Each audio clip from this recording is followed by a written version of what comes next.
La ville de Limoges a tout mis en œuvre pour accueillir dans les meilleures conditions cette équipe de France. Voilà, sur 2 sites, la piscine de Saint-Lazare et la piscine de Beaublanc. Et on est très heureux de voir qu'il y a eu des rampes, des plans inclinés, voilà, pour accueillir d'une façon agréable et puis surtout de qualité et de faciliter aussi les entraînements par ces équipements. Le choix de Limoges s'est fait grâce au concours du comité régional qui nous a fortement aidé à pouvoir venir faire ce stage à Limoges, l'organiser parce qu'il a les liens avec la municipalité de Limoges qui, on les remercie, nous a mis à disposition les bassins gracieusement et c'est important pour nous parce que mine de rien 5 semaines ça a un coût. Il nous fallait combler un petit peu ces 5 semaines où les clubs sont fermés, où l'accès au bassin est quand même compliqué puisque c'est la période estivale, les Français sont en vacances, ils ont envie de profiter des bassins et donc forcément quand on a 7, 9 nageurs qui utilisent 4 lignes d'eau, c'est pas très rentable pour les piscines. Donc le choix s'est fait un petit peu de 2 manières. La première, ça a été d'aller à Montélimar parce qu'on connaissait le site et aussi parce qu'on avait des contacts avec des clubs qui organisaient des compétitions estivales. Et après, on voulait aussi changer de lieu parce que 5 semaines dans le même lieu, il y a une forme d'usure, une forme de lassitude qui peut s'installer. Non, elle est plutôt bonne à Limoges, ça va. L'eau est chauffée, donc on est bien lotis ici. Je crois beaucoup en cette ruralité, comme on aurait tendance à nous appeler, ces grosses métropoles où sur 2 heures d'entraînement, vous avez 1 heure et demie de trajet.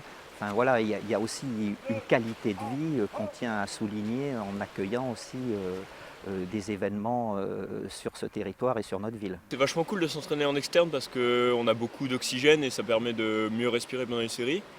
Puis après, ça va peut-être être un peu plus compliqué quand on va rentrer en interne de se réhabituer vu qu'il y aura plus d'accumulation de chloramine. Mais après, ça ne change pas énormément de s'entraîner en externe ou en interne.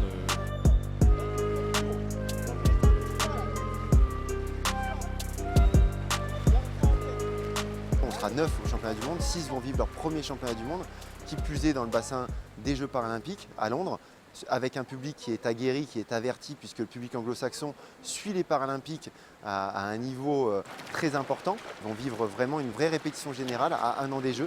Moi, c'est ma première sélection avec l'équipe de France, donc mon objectif c'est de rentrer en finale dans mes courses et puis après prendre du plaisir, améliorer mes chronos et puis voilà. Gagner au monde, ça serait magique. Donc moi, niveau objectif, un podium au minima, ça serait bien. Après, on verra ce que je fais là-bas. C'est pas vraiment le podium, c'est plutôt d'accéder en finale déjà. Et après, avec un petit peu de chance, on sait jamais quoi. Ça fait quand même 5 semaines qu'on est en stage de préparation estivale. C'est dur, ils sont éloignés de leur famille, ils sont éloignés de leurs proches.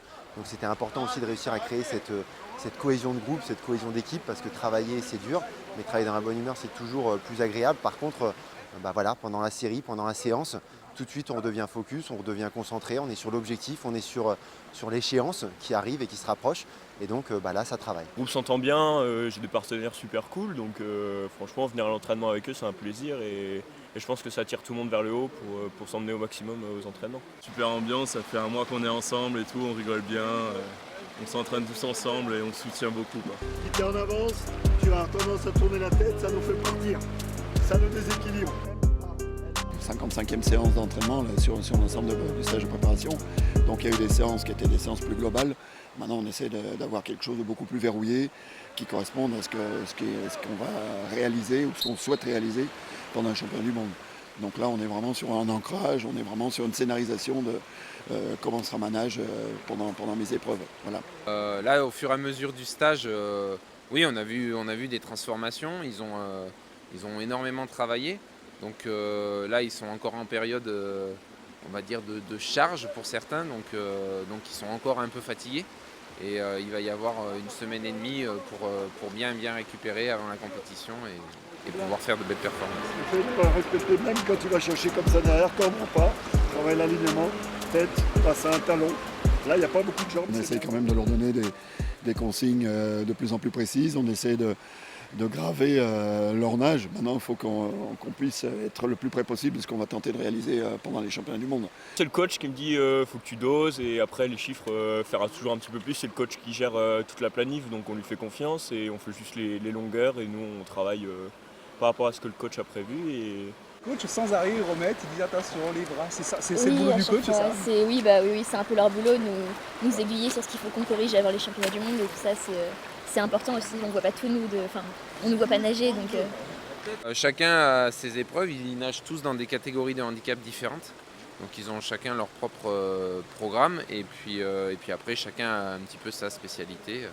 On a tendance à très rapidement comparer par rapport aux valides, par rapport les nageurs aussi entre eux. Ils ont chacun leur pathologie, ils ont chacun leur classe de handicap, parce qu'il faut savoir que dans le champ paralympique, il y a 13 classes de handicap qui permet justement de comparer des sportifs à pathologie égale ou similaire. En tout cas, il y a une vraie équité dans le traitement.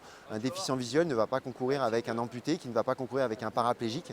Et donc, comme je dis, comparaison n'est pas raison. Il ne faut pas comparer. Ils ont chacun leurs objectifs, ils ont chacun leurs performances à réaliser, leur spécialité, et c'est ça qui est important. J'ai la chance de faire 2 fois les Jeux paralympiques. C'est vrai que ça rappelle ces J-1 semaine, J-2 semaines où on sent l'événement approcher, le travail de la saison, on sent qu'on récupère de l'énergie, on commence à régénérer, et on a hâte d'y être. Par contre, il faut être patient. C'est-à-dire que là, ils ont tendance à vouloir déjà y être, mais non, le travail il continue aujourd'hui et il faudra être performant dans 2 semaines.